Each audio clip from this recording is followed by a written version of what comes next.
Okay, bismillahirrahmanirrahim. Assalamualaikum warahmatullahi wabarakatuh.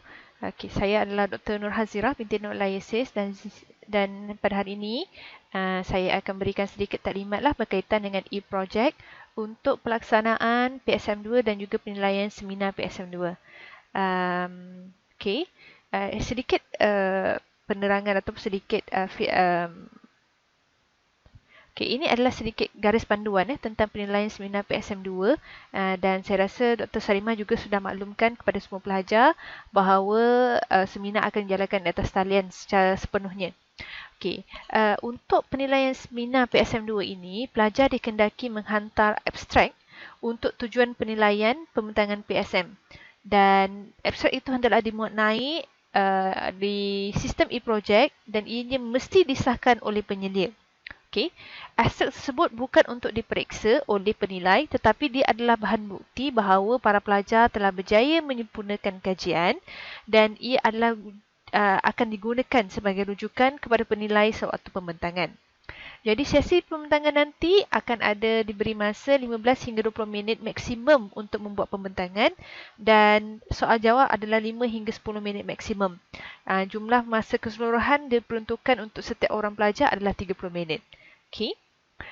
Yang seterusnya, ini adalah panduan penghantaran laporan PSM elektronik. Okey, pertama sekali pelajar kena sediakan keseluruhan tesis dalam format PDF menggunakan Adobe Acrobat.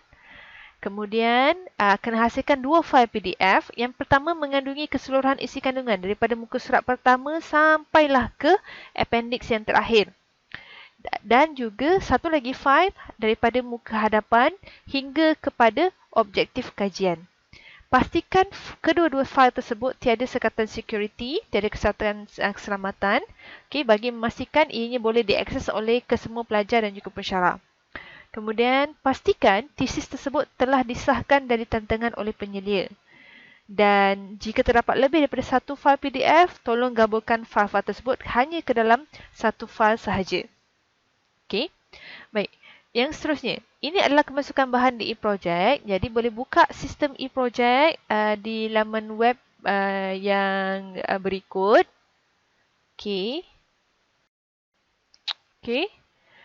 Baik, ini adalah sistem e-project. Kalau boleh just Google, tulis the e-project UTM, nanti akan keluar fp.utm.my/e-project dan list adalah project list lah. Okay, ini adalah di bawah fakulti kita. Maka projek sarjana muda adalah di ID D50. So tekan link ini. Okay. Dan masukkan username dan password. Okay. Biasanya username adalah metric number. Dan password adalah nombor IC. So saya ambil satu contoh di sini adalah saya sebagai admin. Okay. Saya ambil satu contoh pelajar bernama Amar binti Mat Naim. Okay. Dan ini adalah saya login sebagai pelajar tersebut lah. Okey, saya mohon inilah minta kebenaran daripada Aman ni lah. Baik. Perkara pertama yang kita kena buat adalah perkara pertama adalah tentang supervision record. Okey, kalau ada supervision record tolong masukkan di sini sebab kenapa saya kata ianya penting sebab ianya adalah bahan bukti lah supaya awak ada penyelidikan bersama dengan pensyarah. Mungkin rentetan daripada penulisan bagaimana perkembangan penulisan itu boleh dimasukkan ke dalam record meeting ini. Yang kedua adalah submission for supervisor. Okey, ini adalah untuk kedua PSM1 dan juga PSM2. Jadi, masukkan laporan lengkap PSM2 di sini yang dah siap disahkan, yang disiap sign oleh penyelia. Daripada muka awal sampai muka akhir, letakkan di sini untuk pemarkahan. Okey, ini untuk pemarkahan oleh penyelia for supervisor. Okey. Dan juga laporan Turnitin report. Okey, Turnitin report ini seperti yang saya kami dah wawarkan sebelum ini.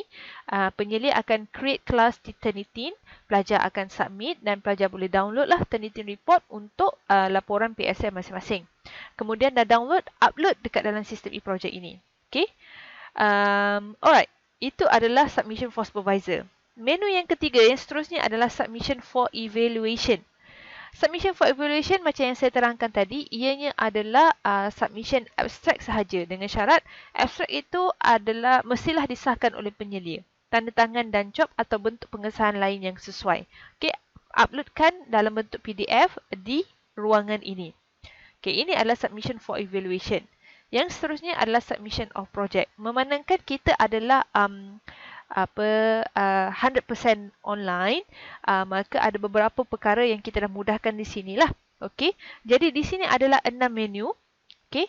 Di sini ada 6 menu. Okey, kita tengok step satu kepada menu yang pertama. Tak kesemua 6 ini diperlukanlah, dia ikut pada situasi. Baik. Untuk menu yang pertama adalah maklumat projek. Ini saya ambil contoh Mahathir Mohamad. Jadi kepada Amar binti Manaim, you just rename here Amar. Okay, then this one is Mat Naim. Okay, your last name is Mat Naim. Katalah ianya tidak terhad dan saya ambil satu contoh je lah, number of pages to 100. Dan tekan kemas kini. Okay, so nanti bila masuk dekat sini, dia akan jadi based on Amar. Dia punya dah keluarkan dia punya full text. Full text ni jangan memang taklah boleh diubah lah. Ia adalah auto generated. Okay, memang kita buatkan dia supaya specify for auto generated punya file. Baik. Okay, yang ini selesai. Menu nombor 1. Seterusnya, pergi ke menu nombor 2 untuk uploadkan kedua-dua file tersebut. Okay, file pertama tadi, apa nama dia? File pertama adalah partial. Partial yang separuh sahaja sehingga kepada objektif kajian. Dan yang kedua adalah full text. Okay, uploadkan kedua-dua filenya di sini. Okay, kemudian itu adalah menu yang kedua. Kemudian pergi kepada menu yang ketiga. Okay, menu yang ketiga adalah information untuk pusat sumber. Masukkan nama thesis, tajuk dia apa. Abstrak dalam bahasa Melayu dan juga abstrak dalam bahasa Inggeris. Kemudian pilihkan research field. Kalau macam kita punya terpulang, ada yang dalam bidang teknikal dan engineering, ada juga yang dalam bidang sports science, ada juga dalam English language. Okey, mungkin buat kajian dalam bidang psikologi, terpulang. Ikut kepada kajian masing-masing. Dan research field pilihkan tajuk yang sesuai lah. Okey. Ini antara contohnya. Dan klik submit to supervisor to verify. Bila anda tik ni dan tekan kemas kini, maka lepas ni dah tak boleh tukar dah. Dia punya tajuk ke abstrak ke apa dah tak boleh tukar. Kecuali kalau nak tukar memang kena hubungi saya lah. Okey. Itu adalah menu yang ketiga. Baik, kita tengok kepada menu yang seterusnya, menu yang keempat. Ini jika ada instrumen, ini jika ada. Kepada pelajar-pelajar yang buat kajian survey, okey, anda ada bangunkan soal selidik kan? Letakkan nama instrumen itu, dia adalah jenis apa? 5-point Likert scale ataupun interval scale ataupun sebagaimana. Apakah konstruk yang diukur? Kemudian bagaimanakah reliability test untuk instrumen tersebut dilakukan menggunakan alpha chrombark, okey? Dan masukkan nilai alpha chrombarknya di sini. Apakah method validation yang dibuat, kalau expert validation masukkan. Sama juga validity method instrument construct, okey, masukkan expert validation ataupun teknik lain. Masukkan alamat dan uploadkan instrumen dalam bentuk dokumen dan juga dalam bentuk PDF dan tekan kemas kini. Okey. Baik, untuk menu yang seterusnya adalah menu untuk di artikel, untuk kemasukan artikel lah. Dan kemasukan artikel ini, menu nombor 5 ini hanyalah untuk submission of article. Hanya satu artikel sahaja.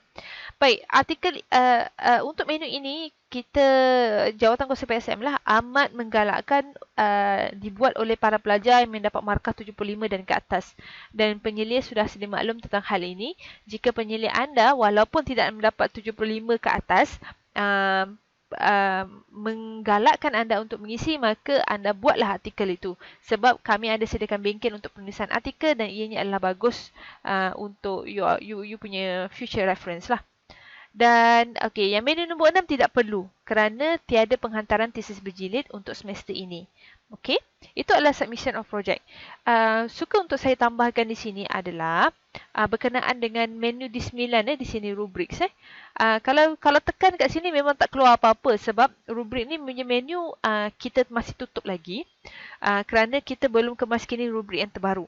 Bila ada rubrik yang terbaru, saya mohon sangat kepada para pelajar untuk buka dan semak dan tengok serta study bagaimana cara pemarkahan PSM2 dan juga cara pemarkahan seminar PSM2.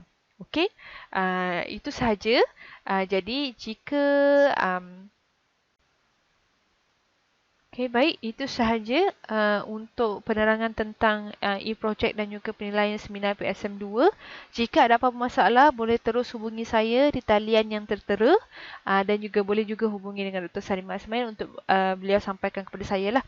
Especially untuk e-project, boleh hubungi saya directly melalui WhatsApp. Okay, itu sahaja daripada saya. Thank you dan good luck for your PSM 2 untuk for both penulisan and seminar. Wishing you all the best and take care and stay safe. Assalamualaikum warahmatullahi wabarakatuh.